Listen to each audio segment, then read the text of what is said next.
नमस्कार दोस्तों, यूपीजी की क्लास नंबर 7 में आपका स्वागत है। दोस्तों, इस क्लास में हम उत्तर प्रदेश के प्रमुख संगीत घराने के बारे में समझेंगे। इससे पहले मैंने आपको 6 घरानों के बारे में एक ब्रीफ डिस्क्रिप्शन दे दिया था इससे पहले की क्लास में। अगर आपने वो नहीं देखी है तो वो जाकर जरूर देखिए एक बार।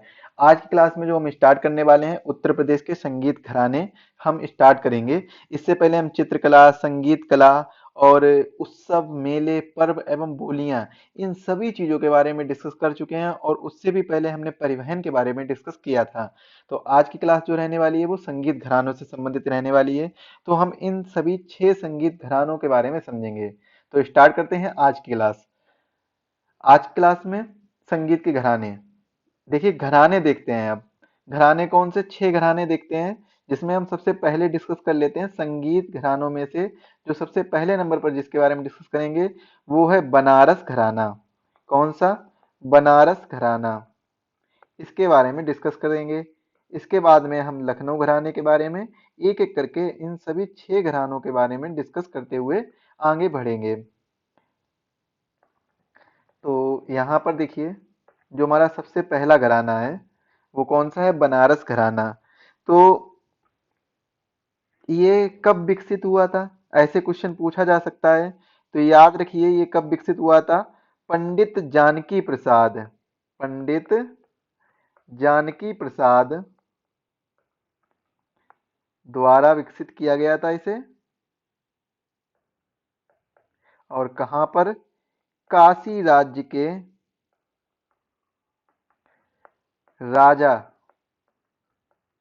के प्रशासन के समय,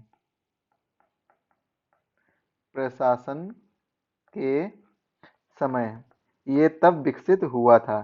यहाँ पर इम्पोर्टेंट क्या है? इम्पोर्टेंट ये है कि ये कब विकसित, किसके द्वारा विकसित किया गया था? पंडित जानकी प्रसाद के द्वारा विकसित किया गया था। वहीं अगर दूसरा पॉइंट देखने को मिल जाए तो दूसरे देखिए, दूसरा पॉइंट क्या बन सकता है? तो दूसरा पॉइंट क्या बन सकता है? दूसरा पॉइंट बन जाएगा, यहाँ पर आपको याद रखना होगा कि जो आता है ध्रुपद, क्या होता है? ध्रुपद। और एक ठुमरी टप्पा, इन नामों को याद रखिएगा। ठुनरी टप्पा, कजरी,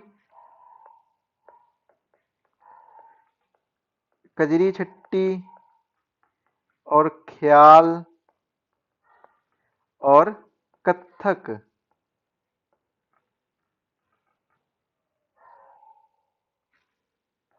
नृत्य भी इसी घराने से संबंधित हैं। किससे संबंधित है? इसी घराने से, इसी घराने से संबंधित हैं, से संबंधित संबंधित हैं। तो ये चीज आप लोग याद रखिएगा। ध्रुपद हो गया, ठुमरी टप्पा हो गया, कजरी हो गया, कजरी हो गया, और कौन सा? छट्टी, ये कजरी छट्टी, ख्याल और कथक नृत्य, ये इसी घराने से संबंधित हैं। इसके बाद में और क्या चीज है? और इस घराने से प्रसिद्ध चीजें क्या हैं? वो देखिए, तबला प्रसिद्ध है। क्या प्रसिद्ध है? तबला। तबला के बाद में सितार प्रसिद्ध है इसका, सितार और शहनाई। तबला, सितार और शहनाई, ये इसके लिए घराना जाना जाता है। तबला, सितार और शहनाई के लिए ये घराना जाना जाता है। अच्छा, एक चीज और देखिए, एक चीज में क्या देखनी है आपको? तबला के लिए कौन प्रसिद्ध थे? किशन महाराज। उत्तर प्रदेश में तबला के लिए फेमस कौन है? किशन महाराज। याद रखिएगा, बहुत ही महत्वपूर्ण है। इसके बाद में सितार के लिए ये थे रविशंकर, रविशंकर सितार के लिए। शहनाई के लिए कौन प्रसिद्ध थे? शहनाई के लिए बी मल्लाह खान, बी मल्लाह खान, बी मल्लाह खान। तो ये किसके लिए? शहनाई के लिए। अब हम बात करते हैं लखनऊ घराने की। किसकी बात करते हैं? लखनऊ घराने की। तो दूसरा पॉइंट क्या है? लखनऊ घराना, लखनऊ घराना। जो पीवाईक्यू हैं उसी से संबंधित ये नोट्स हैं। जितने भी मैंने पीवाईक्यू अभी तक कराए हैं, तो उनको मैंने नोट्स के फॉर्मेट में तैयार करा दिया है। जो भी अभी तक पीवाईक्यू पूछे गए हैं 10 से 15 सालों में, उनको नोट्स के फॉर्मेट में मैंने आपके नोट्स तैयार करा दिए हैं। बस इसकी क्लास थोड़ी सी और रह गई है, इसके बाद में ये क्लास एंड हो जाएंगी। लखनऊ घराना, तो लखनऊ घराना में देखिए ये कब स्थापित किया गया। ये स्थापित किया गया नवाब वाजिद अली शाह थे, जो नवाब वाजिद अली शाह, नवाब वाजिद अली शाह के दरबार में, वाजिद अली शाह के दरबार में, वाजिद अली शाह के दरबार में ये स्थापित किया गया। दरबार में स्थापित, वाजिद अली शाह के दरबार में स्थापित किया गया। और इसके लिए प्रसिद्ध वाजिद अली, वाजिद अली, और कौन हो जाएगा,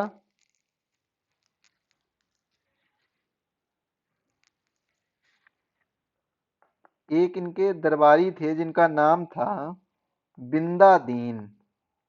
ये वाजिद अली के दरबारी थे, ये भी प्रसिद्ध हैं इसके लिए, लखनऊ घराना के लिए। इसके बाद में एक व्यक्ति और हैं, ठाकुर प्रसाद महाराज, ठाकुर प्रसाद महाराज, ये भी लखनऊ घराने के लिए प्रसिद्ध माने जाते हैं। और एक हैं कोदऊ सिंह, एक कौन है, कोदऊ सिंह, तो ये भी प्रसिद्ध माने जाते हैं लखनऊ घराने के लिए। अब इसमें देखिए कौन कौन से नृत्य इसके प्रसिद्ध हैं, लखनऊ घराने में कौन कौन से नृत्य प्रसिद्ध हैं। तो एक तो है ख्याल, ये उत्तर प्रदेश में पाया जाने वाला एक महत्वपूर्ण नृत्य है। और ध्रुपद, ध्रुपद, उत्तर प्रदेश में ये ख्याल नृत्य, ध्रुपद गायन, ये सभी क्या किए जाते हैं उत्तर प्रदेश में। और कथक नृत्य, और कौन सा नृत्य, कथक नृत्य, कथक नृत्य, कथक नृत्य प्रसिद्ध हैं, प्रसिद्ध हैं। तो ये चीज याद रखिएगा आप लोग। इसके बाद में इससे संबंधित अन्य नामों को, जैसे कि शंभू महाराज, बिरजू महाराज, बिरजू महाराज, महाराज, और लक्षु महाराज, लक्षु महाराज, ये तीनों लोग भी लखनऊ घराना से संबंधित हैं। किससे संबंधित हैं, लखनऊ घराने से संबंधित हैं। तो याद रखिएगा, इसे क्वेश्चन पूछा गया था इसीलिए मैंने इसको कराया है।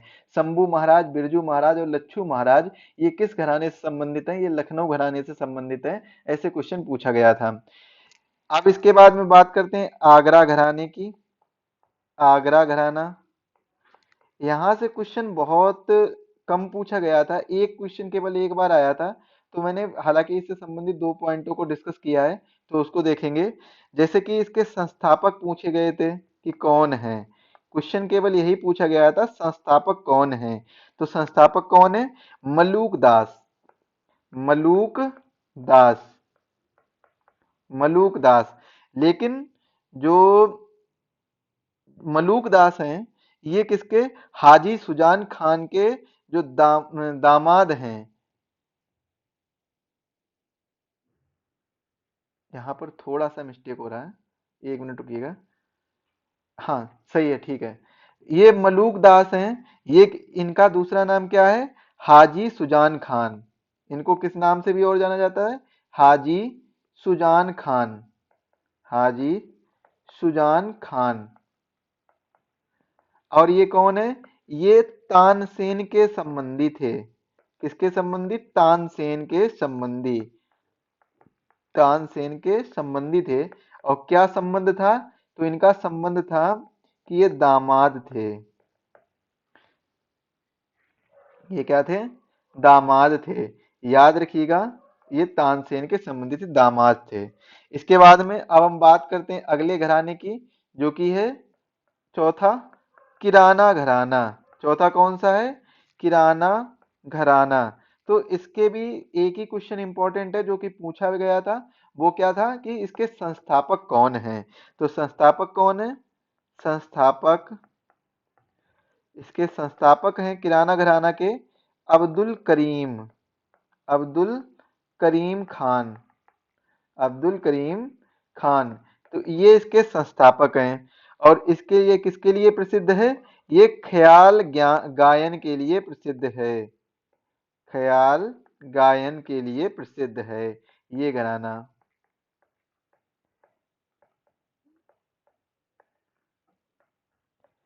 और भीमसेन जोशी, भीमसेन जोशी महत्वपूर्ण गायक हैं, महत्वपूर्ण गायक हैं। इसके बाद में अगला घराना है रामपुर घराना। अगला कौन सा है? रामपुर घराना।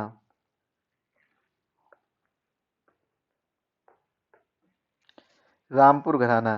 तो इसके लिए भी जो महत्वपूर्ण क्वेश्चन है वो क्या है? संस्थापक इसके कौन हैं? तो संस्थापक याद रखिएगा नेमत खान, नेमत खान, जिसको सदा रंग के नाम से भी जाना जाता है, सदा रंग। तो इससे ऑप्शन में भी ये पूछा जा सकता है। और यह भी रामपुर घराना है, ये भी ख्याल गायन के लिए, ख्याल गायन के लिए, गायन के लिए प्रसिद्ध है,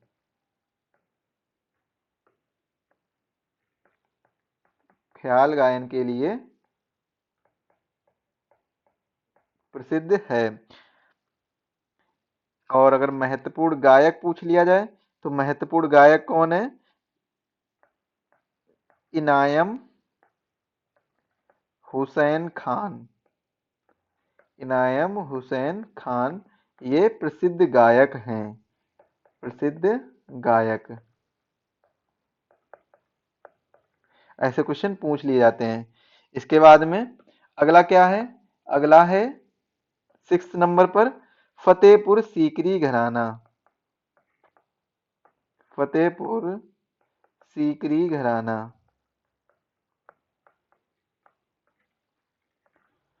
फतेहपुर सीकरी घराना।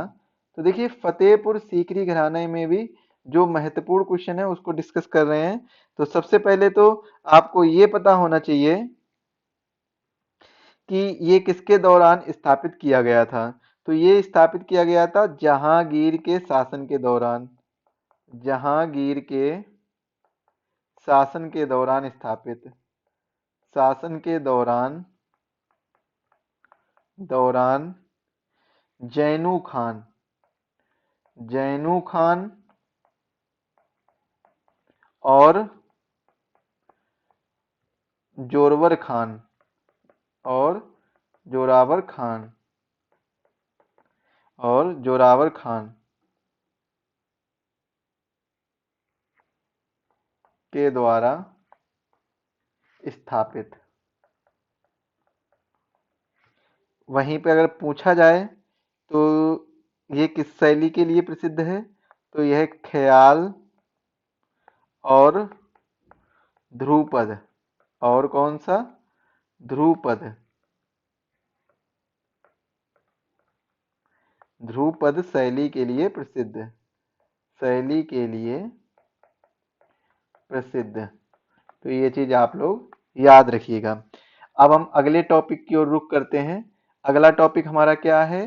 प्रमुख लोकगीत। अगला टॉपिक है प्रमुख लोकगीत। ये बहुत ही महत्वपूर्ण टॉपिक है, इसके बारे में अब हम पढ़ेंगे, प्रमुख लोकगीत के बारे में। तो देखिए प्रमुख लोकगीत हैं जिनके बारे में हमें पढ़ना है, जिनसे संबंधित क्वेश्चन पूछे जाते हैं। एक बार उन गीतों को समझ लेते हैं। तो हम बात करते हैं जैसे कजरी की, और बात करते हैं नटका की, ये गीतों के नाम हैं। बात करते हैं बिरहा की और झूला, इसके बाद में चैता, इसके बाद में सोहर और बधाई गीत, बधाई गीत इत्यादि। मतलब और भी गीत हैं, लेकिन ये जो गीत हैं सबसे ज्यादा फेमस, बहुत ही ज्यादा फेमस प्रसिद्ध गीत हैं उत्तर प्रदेश के। इनसे क्वेश्चन अक्सर कर पूछे जाते हैं, इतने ज्यादा क्वेश्चन इनसे पूछे गए हैं जो आपको मतलब कई छोटे छोटे एग्जाम में इनसे क्वेश्चन पूछे गए। यहाँ पर हमारा जो टारगेट है वो पीसीएस और आरओ को है। तो पीसीएस और आरओ में इससे 2-3 क्वेश्चन ही पूछे गए हैं, उनको ही हम डिस्कस करेंगे। बाकी गीत मैंने आपको सारे बता दिए। देखिए क्वेश्चन पूछे किस प्रकार से गए हैं। तो ये हालांकि आपको ये पता होना चाहिए कि कजरी, नटका, बिरहा, झूला, चैता, सोहर, बदाई गीत ये आपको कहाँ पर देखने को मिलेंगे, किस जगह पर आपको देखने को मिलेंगे। तो ये जितने भी गीत हैं ये आपको पूर्वांचल क्षेत्र में देखने को मिलेंगे। कहाँ पर देखने को मिलेंगे? पूर्वांचल क्षेत्र में। पूर्वांचल क्षेत्र में ये आपको देखने को मिलेंगे ये सभी गीत। इसके बाद में अगर विशेष क्षेत्र पूछा जाए, जैसे कजरी का विशेष क्षेत्र क्या है? कजरी का विशेष क्षेत्र, तो कजरी का विशेष क्षेत्र है वाराणसी और मिर्जापुर।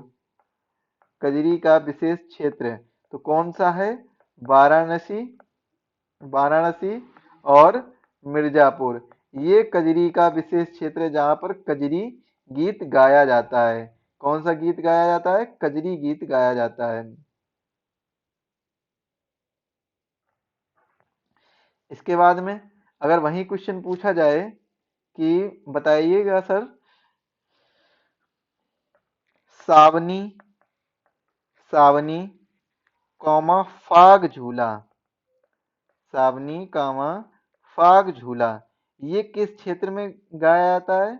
ये अवध के क्षेत्र में, अवध क्षेत्र में, जो हमारा लखनऊ कानपुर वाला क्षेत्र हो गया, अवध के क्षेत्र में ये गाया जाता है। फगनी और फाग झूला, सावनी और फाग झूला। इसके बाद में झूला और रसिया, झूला और रसिया ये किस क्षेत्र में? तो ये गाया जाता है ब्रज क्षेत्र में। ब्रज क्षेत्र इसका मतलब क्या है? मथुरा और वृंदावन, उस ब्रज क्षेत्र में ये गाया जाता है, झूला और रसिया। इसके बाद में आल्हा, बहुत ही महत्वपूर्ण है आल्हा।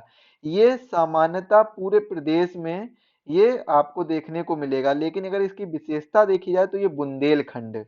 अगर विशेषता, सामान्यता तो ये पूरे प्रदेश में, सामान्यता संपूर्ण प्रदेश में, संपूर्ण प्रदेश में।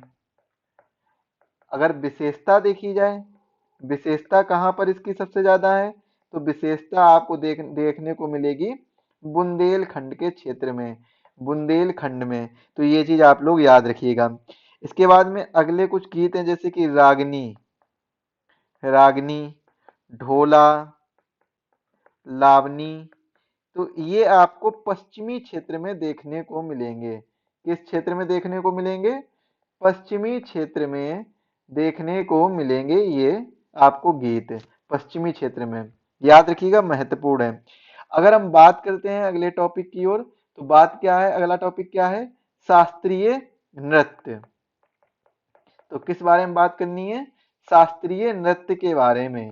देखिए गीत से, जो लोकगीत है वहां से जितने क्वेश्चन बने थे मैंने सारे कंप्लीट करा दिए। अब हम बात करते हैं शास्त्रीय नृत्य के बारे में। तो देखिए शास्त्रीय नृत्य से कहाँ कहाँ से क्वेश्चन पूछे गए हैं। हालांकि ज्यादा क्वेश्चन नहीं पूछे गए हैं, लेकिन आपको याद रखना होगा। अगर शास्त्रीय नृत्य की बात की जाए तो उत्तर प्रदेश का, उत्तर प्रदेश का शास्त्रीय नृत्य कौन सा है? शास्त्रीय नृत्य कौन सा है? तो आप बताइएगा कि उत्तर प्रदेश का शास्त्रीय नृत्य है वह है कथक। कौन सा नृत्य है? कथक है। और कथक के लिए प्रसिद्ध घराने, कथक के लिए, इसके लिए, इसके लिए प्रसिद्ध घराने, अभी क्लास के स्टार्ट होते टाइम ही मैंने बताया था प्रसिद्ध घराने। तो कौन कौन से प्रसिद्ध घराने हैं? तो प्रसिद्ध घराने हैं लखनऊ व वाराणसी, लखनऊ व वाराणसी ये किसके लिए? कथक नृत्य के लिए प्रसिद्ध घराने हैं। कथक नृत्य के लिए प्रसिद्ध घराने आपको कौन कौन से देखने को मिलेंगे? लखनऊ व वाराणसी देखने को मिलेंगे। अब हम बात करते हैं, तो शास्त्रीय नृत्य तो एक ही है, अपने उत्तर प्रदेश का शास्त्रीय नृत्य है जो, वो कौन सा है? कथक है। कौन सा नृत्य? कथक नृत्य उत्तर प्रदेश का शास्त्रीय नृत्य है। अब इसके बारे में हम चर्चा कर चुके हैं, अब हम बात करते हैं लोक नृत्य के बारे में। तो इसमें भी जो प्रमुख लोक नृत्य होंगे उनके बारे में चर्चा करेंगे। प्रमुख लोक नृत्य, तो प्रमुख लोक नृत्य हैं जिनके बारे में चर्चा करनी है। जो क्वेश्चन अब तक पूछे गए हैं उन्हीं के बारे में हम चर्चा करेंगे। फालतू की चीजें पढ़ने से कोई फायदा नहीं है। एग्जाम डेट आ गई है तो तैयारी भी आप लोग अच्छी रखिए। 22 दिसंबर में पीसीएस का एग्जाम लगा हुआ है अभी तक के नोटिस के हिसाब से। आगे देखते हैं क्या होता है, जैसे ही कोई नोटिस आएगा उसके लिए आपको आगाह कर दिया जाएगा। तो हम जो प्रमुख लोक नृत्य देखेंगे, तो सबसे पहले हम चलो देखते हैं बुंदेलखंड के प्रमुख लोक नृत्य। कहाँ के? बुंदेलखंड के। तो बुंदेलखंड इतना ही लिखते हैं, बुंदेलखंड के प्रमुख नृत्य। बुंदेलखंड में कौन कौन से प्रमुख नृत्य हैं इनको हम इनकी चर्चा कर लेते हैं, इसके बाद आगे देखेंगे। तो बुंदेलखंड में एक नृत्य है ख्याल नृत्य। ख्याल नृत्य, अच्छा आपको अगर ये पता चल जाए कि ख्याल नृत्य कब होता है, तो ये होता है पुत्र जन्मोत्सव पर। तो आपको देखिए अगर पता चल जाएगा ना कि ये नृत्य कब कब होते हैं तो याद करने में आसानी हो सकती है। ख्याल नृत्य के बाद में है सौरा। सौरा कब होता है? फसल काटते समय। फसल काटते समय सौरा कब होता है? फसल काटते समय। इसके बाद में अगला है घोड़ा नृत्य। घोड़ा, तो ये घोड़ा कब होता है? घोड़ा नृत्य, घोड़ा नृत्य होता है मांगलिक अवसरों पर घोड़ों द्वारा। मांगलिक अवसरों पर, अवसरों पर घोड़ों के द्वारा, घोड़ों के द्वारा यह नृत्य किया जाता है। इसके बाद में अगला है एक राई नृत्य।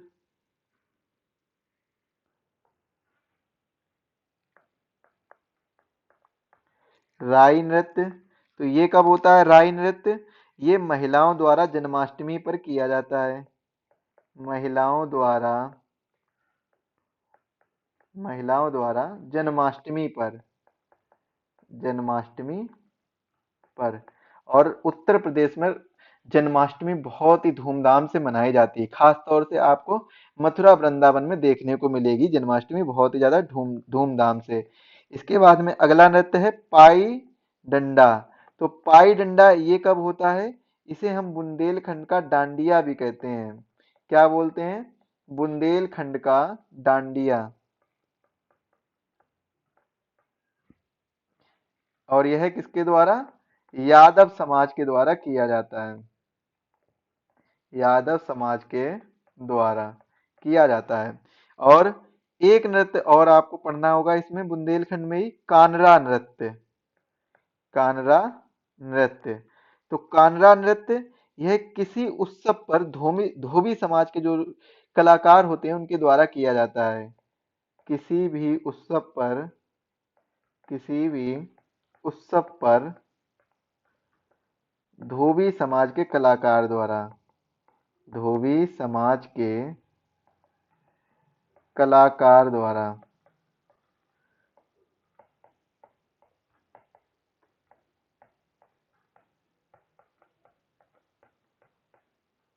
किया जाता है। इसके बाद में दूसरा जो क्षेत्र है जिसके बारे में हमें चर्चा करनी है, ब्रज क्षेत्र। तो ब्रज क्षेत्र में कौन कौन से लोक नृत्य होते हैं उसको भी हम देख लेते हैं। ब्रज क्षेत्र,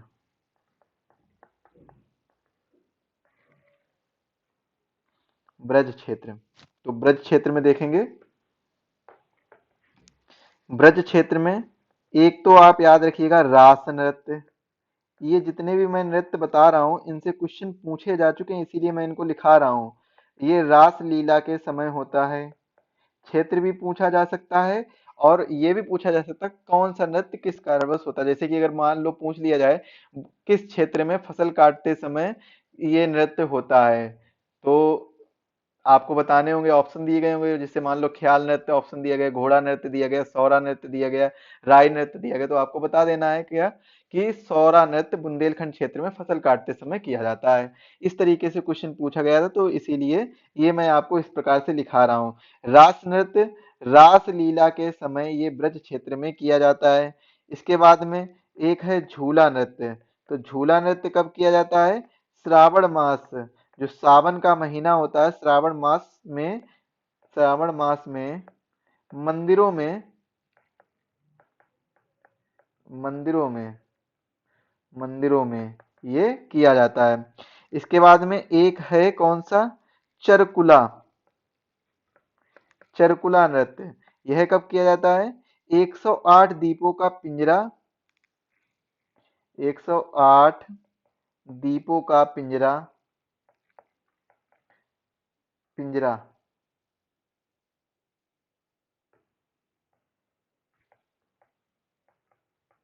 पिंजरा अथवा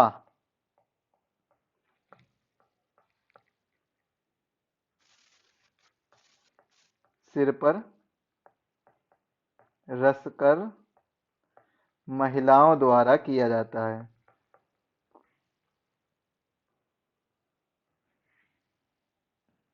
थोड़ा सा गलत हो गया है।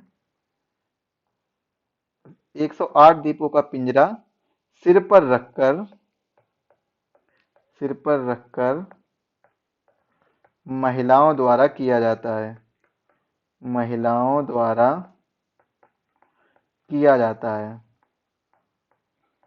किया जाता है। इसके नोट्स आपको आकाश ग्लोबल स्टडी टेलीग्राम चैनल पर मिल जाएंगे, एग्जाम वेब ऐप पर आपको देखने को मिल जाएंगे। इसके नोट्स वहां से आप लोग डाउनलोड कर सकते हैं बिल्कुल फ्री में। इसके बाद में एक क्षेत्र और जिसके बारे में बात करनी है, पूर्वांचल क्षेत्र। हालांकि इसके बाद में भी क्षेत्र हैं जिनके बारे में चर्चा करनी है लोक नृत्य के बारे में, लेकिन पूर्वांचल क्षेत्र से क्वेश्चन पूछे गए हैं काफी ज्यादा, तो पूर्वांचल क्षेत्र के बारे में इसीलिए पहले चर्चा करनी है। इसके बाद में अन्य क्षेत्र जैसे कि अवध क्षेत्र, मिर्जापुर क्षेत्र, सोनभद्र क्षेत्र, पश्चिमी क्षेत्र, इनसे भी हम चर्चा करेंगे। यहाँ से भी क्वेश्चन पूछे जा चुके हैं, इनसे भी चर्चा हम करेंगे। तो पूर्वांचल क्षेत्र में एक जो नृत्य आता है नटवारी नृत्य। नटवारी नृत्य, यह अहीर समाज के लोग करते हैं। कौन से लोग? अहीर समाज के लोग करते हैं। एक है कठ घोड़वा नृत्य। कठ घोड़वा नृत्य, तो कठ घोड़वा नृत्य कृत्रिम घोड़ा लेकर यह नृत्य किया जाता है। मतलब आर्टिफिशियल जो घोड़ा होता है, कृत्रिम घोड़ा लेकर यह नृत्य किया जाता है। इसके बाद में एक नृत्य और है झूमर नृत्य, जो कि बहुत ज्यादा फेमस है। तो यह कब किया जाता है? मांगलिक अवसर पर। मांगलिक अवसर मतलब समझ रहे हैं, शादी विवाह वगैरह ऐसे जो मांगलिक अवसर होते हैं, मांगलिक अवसर पर यह नृत्य किया जाता है। महिलाएं एक दूसरे का हाथ पकड़कर इस नृत्य को करती हैं। कैसे करती हैं? एक दूसरे का हाथ पकड़ती हैं और फिर इस नृत्य को करती हैं महिलाएं। तो ये तीन नृत्य इसमें पूर्वांचल क्षेत्र में किए जाते हैं। एक नृत्य और किया जाता है जिसे हम कहते हैं धोबिया नृत्य। धोबिया नृत्य, और यह किसके द्वारा किया जाता है? धोबी समाज के द्वारा। धोबी समाज के द्वारा किया जाता है। यह नृत्य धोबी समाज के द्वारा किया जाता है। अब हम बात करते हैं अवध के क्षेत्र में। अवध क्षेत्र में कौन कौन से नृत्य किए जाते हैं? तो अवध क्षेत्र में देखिए कौन कौन से नृत्य किए जाते हैं। एक तो किया जाता है जोगनी नृत्य। जोगनी नृत्य, तो यह किसके? रामनवमी पर।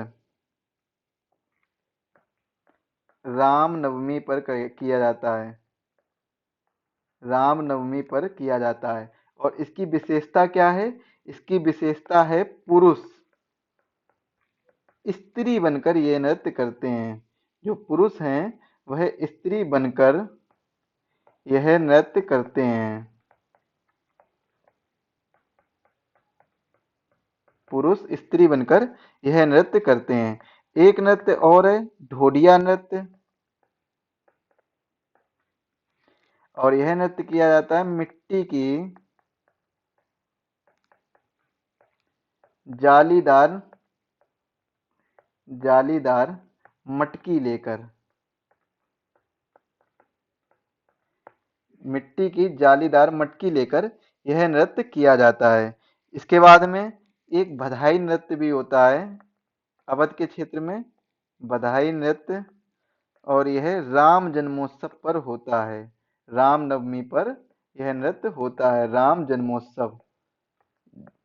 जन्मोत्सव पर यह नृत्य होता है। इसके बाद में अगर हम मिर्जापुर और सोनभद्र क्षेत्र की बात करें कि मिर्जापुर और सोनभद्र क्षेत्र में कौन कौन से नृत्य होते हैं। मिर्जापुर सोनभद्र क्षेत्र में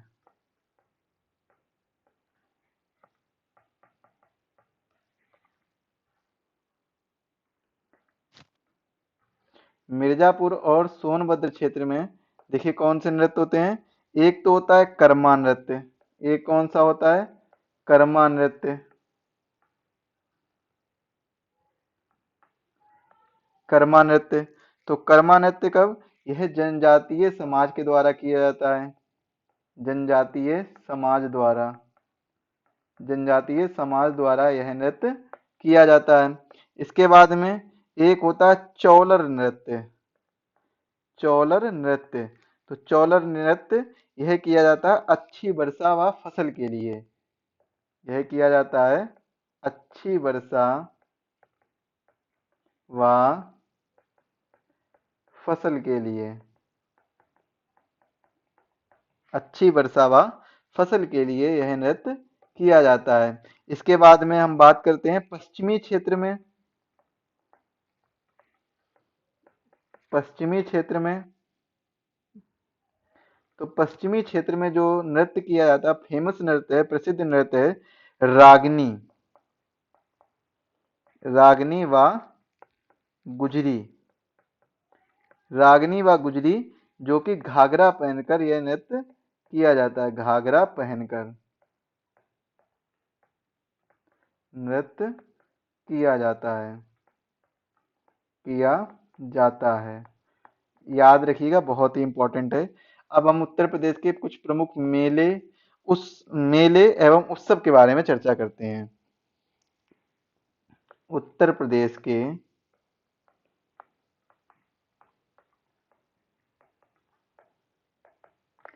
मेले ऑब्लिक उत्सव।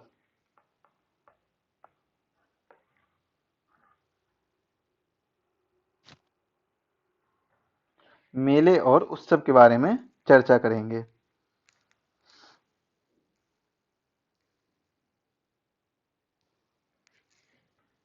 जिसमें मोस्टली हम उत्सव के बारे में तो बाद में आपको लगभग लगभग पता ही होगा उत्सव के बारे में।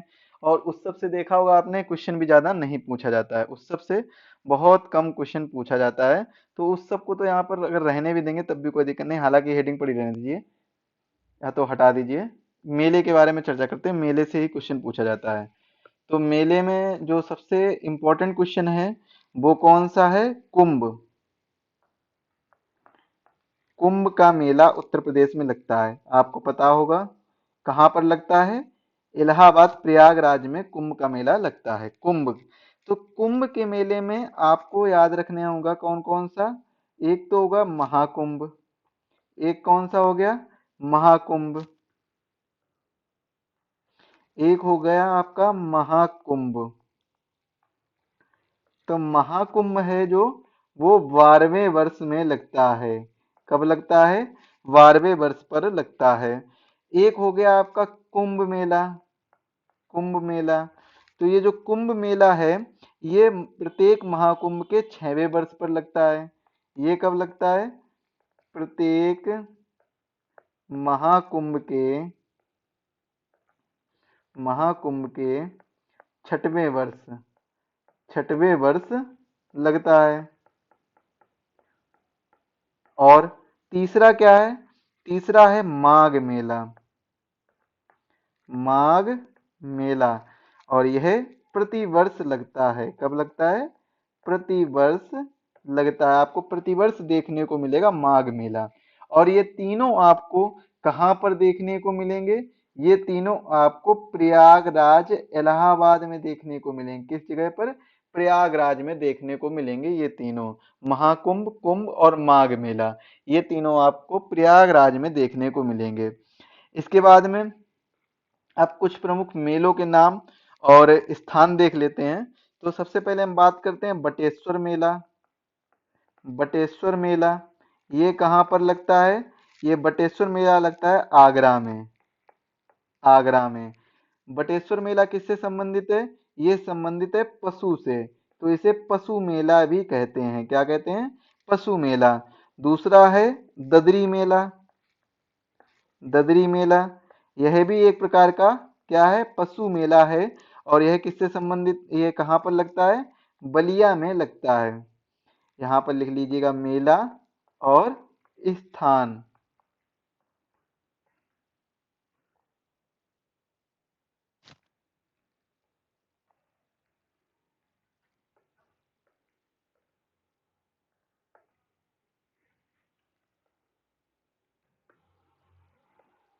मेला और स्थान, तो देखिए ददरी मेला ये भी पशु मेला है। ये कहाँ पर लगता है? बलिया में लगता है। इसके बाद में नौचंदी मेला, बहुत ही फेमस मेला है नौचंदी मेला। ये चैत के 1 माह तक लगता है। कब लगता है? चैत के 1 माह तक, 1 माह तक लगता है। तो अभी तक मैंने बटेश्वर मेला, दूसरा ददरी मेला, तीसरा नौचंदी मेला, जो कि आपका मेरठ में लगता है। कहाँ पर लगता है? मेरठ में। चौथा मेला कौन सा है? सिकरी मेला। चौथा मेला है सिकरी मेला। यह कहाँ पर लगता है? गाजियाबाद में लगता है। गाजियाबाद में। इसके बाद में पांचवा, पांचवा है नौचंडी। अभी तो ऊपर था नौचंदी, अब ये क्या है? नौचंडी मेला।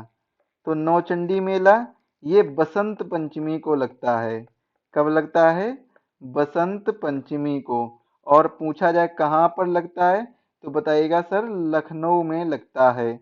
इसके बाद में एक और है हरिदास जयंती मेला। हरिदास जयंती मेला। तो हरिदास जयंती मेला ये मथुरा में लगता है। कहाँ पर? मथुरा में।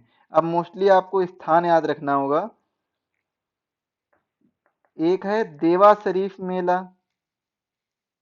देवा शरीफ मेला ये कहाँ पर लगता है? ये बाराबंकी में लगता है। बाराबंकी में। सातवां। आठवां एक और है कजरी मेला। कजरी मेला ये कहाँ पर लगता है? महोबा में। महोबा में। यहीं पर साइड में देख लेते हैं। 9 नंबर पर रथ यात्रा मेला।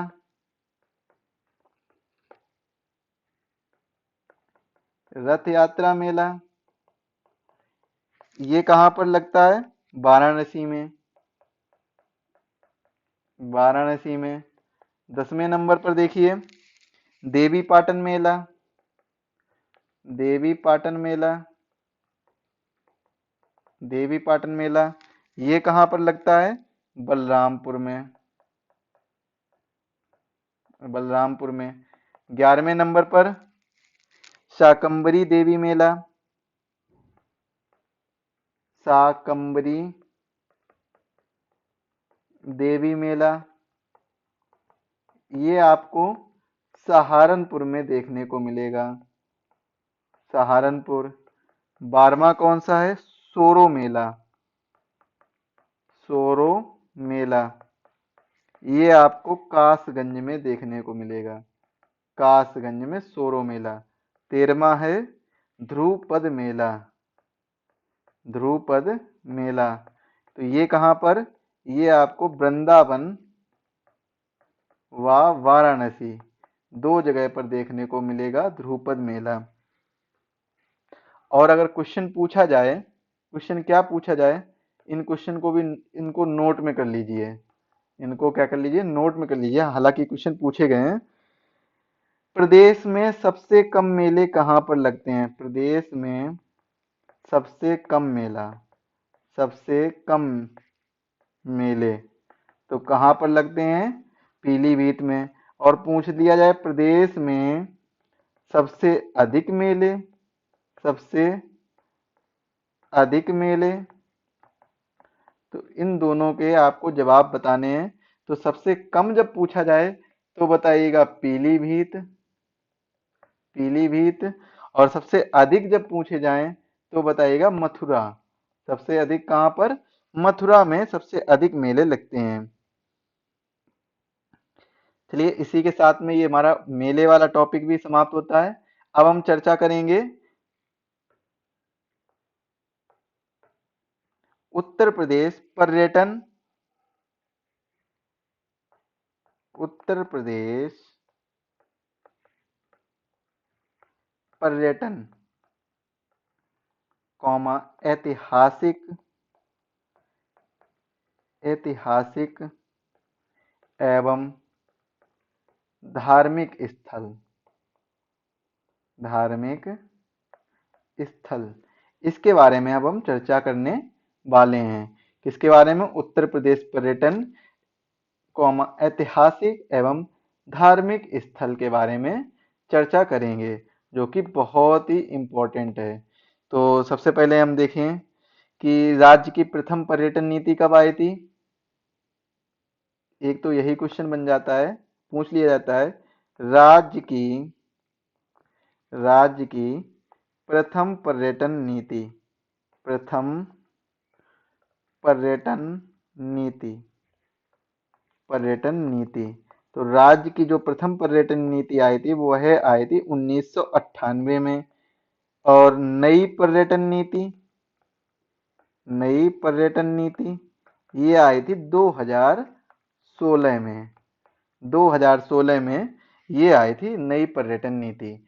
इसमें जो प्रमुख है वो क्या है? नई पर्यटन नीति के तहत 7 नए परिपथ का निर्माण, 7 नए परिपथ का निर्माण, परिपथ का निर्माण। कौन कौन से नए परिपथ थे इनके बारे में हम चर्चा करते हैं। तो जो 7 नए परिपथ थे जिसमें हम 1 नंबर पर चर्चा करेंगे, जो पहला परिपथ था उसको देखते हैं। सबसे पहले पहला कौन सा था? पहला था हेरिटेज, हेरिटेज,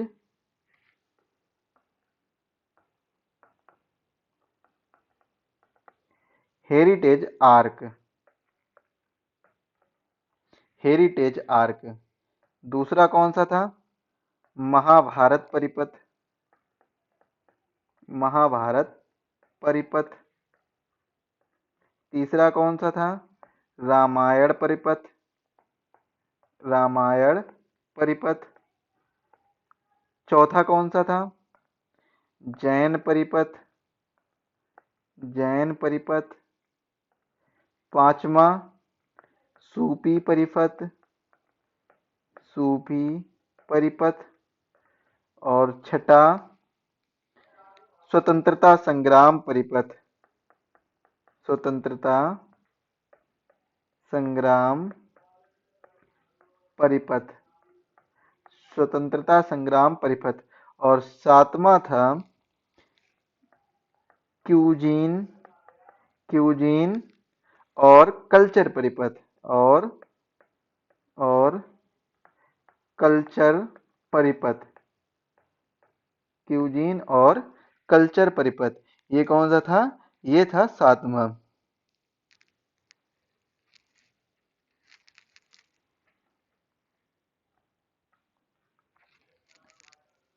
अब देखिए, तो ये 7 नए परिपथ का निर्माण किया गया। हेरिटेज आर्क, महाभारत परिपथ, रामायण परिपथ, जैन परिपथ, सूफी परिपथ, स्वतंत्रता संग्राम परिपथ और क्यूजीन और कल्चर परिपथ। ये 7 नए परिपथ का निर्माण किया गया था नई पर्यटन नीति 2016 के अनुसार। ये आपको याद रखने होंगे। अच्छा, यहाँ पर एक चीज पूछ ली जाती है। क्या पूछी जाती है? वो चीज देखिए, ये पूछी जाती है जो हेरिटेज आर्क है वो कौन कौन से हैं। हेरिटेज आर्क है जो, वो कौन कौन सा है? तो याद रखिएगा, आगरा, आगरा, लखनऊ, आगरा, लखनऊ और वाराणसी, आगरा, लखनऊ और वाराणसी। इसके बाद महाभारत परिपथ, जो महाभारत, ये जो स्थान है ना, ये बताए जा रहे हैं, जैसे आगरा, लखनऊ, वाराणसी हेरिटेज आर्क बोला गया है, और महाभारत काल से जुड़े स्थल जितने भी हैं उनको महाभारत परिपथ बोला गया। महाभारत काल से जुड़े स्थल, ये चीज याद रखिएगा। इसके बाद में रामायण परिपथ, रामायण में जितने भी उल्लिखित स्थल हैं उनको रामायण परिपथ बोला गया। रामायण में उल्लिखित स्थल, उल्लिखित स्थल, उनको क्या बोला गया? उनको बोला गया रामायण परिपथ। जैन परिपथ किसे बोला गया? जैन धर्म से जुड़े स्थल जो हैं, जैन धर्म से जुड़े स्थल, उनको क्या बोला गया? जैन परिपथ बोला गया। सूफी परिपथ, तो सूफीवाद से जुड़े परिपथ, सूफीवाद से जुड़े स्थल, जुड़े स्थल, उनको क्या बोला गया? सूफी परिपथ। स्वतंत्रता संग्राम परिपथ, तो स्वतंत्रता संग्राम से जुड़े, स्वतंत्रता संग्राम से जुड़े, संग्राम से जुड़े स्थल, तो इनको क्या बोला गया? स्वतंत्रता संग्राम से जुड़े स्थल को स्वतंत्रता संग्राम परिपथ। क्यूजीन और कल्चर परिपथ, तो ये देखिए किससे किससे है? जो हस्तशिल्प, हस्तशिल्प, हस्तशिल्प, व्यंजन और विशिष्ट सांस्कृतिक केंद्र से जुड़े, विशिष्ट सांस्कृतिक केंद्र, सांस्कृतिक केंद्र, तो ये क्या है? ये क्यूजीन और कल्चर परिपथ के अंदर रखे गए हैं। अच्छा, अब यहाँ से दो क्वेश्चन और बने हैं, पहले जो बन चुके हैं उनको ही करा रहा हूं। तो देखिए क्या है दो क्वेश्चन। एक तो क्वेश्चन आपने सुना होगा, पर्यटन को उद्योग का दर्जा कब मिला? पर्यटन को उद्योग का दर्जा, उद्योग का दर्जा ये मिला था कब? 1998 में, 1998 में। इस समय क्या आई थी?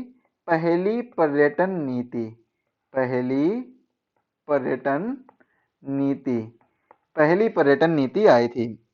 इसके बाद में पर्यटन पुलिस का गठन कब हुआ?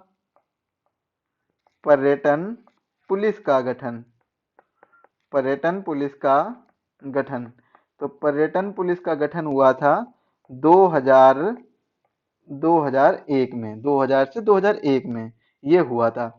अच्छा, अब हमें एक चीज और याद रखनी होगी, वो क्या याद रखनी होगी? कि अगर प्रमुख स्थल की बात की जाए, प्रमुख स्थल, प्रमुख स्थल की बात की जाए पर्यटन से संबंधित, तो आपको याद रखना होगा जो सबसे ज्यादा मोस्ट इंपॉर्टेंट हैं, मोस्ट इंपॉर्टेंट प्लेस हैं, वो कितने हैं? वो 30 प्लस हैं। आप 30 प्लस मान के चलिए, मैं 30 कराऊंगा लेकिन 30 प्लस भी हो सकते हैं। तो मोस्ट इंपॉर्टेंट कितने हैं? 30 प्लस आपको मैं यहाँ पर कराऊंगा, जो कि 30 प्लस यूपी के अंदर जो मोस्ट इंपॉर्टेंट प्लेस हैं वो मैं कराने वाला हूँ। तो देखिए कितने? 30 प्लस। आप मान के चलिए 34 के समथिंग या 35 के समथिंग में कराऊंगा, लेकिन 30 प्लस आप मानिए जो मोटा मोटी है। इसके बाद में देखिए जो 30 प्लस जो क्षेत्र हैं, प्रमुख स्थल हैं, वो किससे संबंधित हैं, किस जिले में पड़ते हैं, और ये जितने भी 7 जो परिपथ बताए हैं, इन्हीं परिपथ से संबंधित कहीं ना कहीं ये आपको स्थल देखने को मिलेंगे।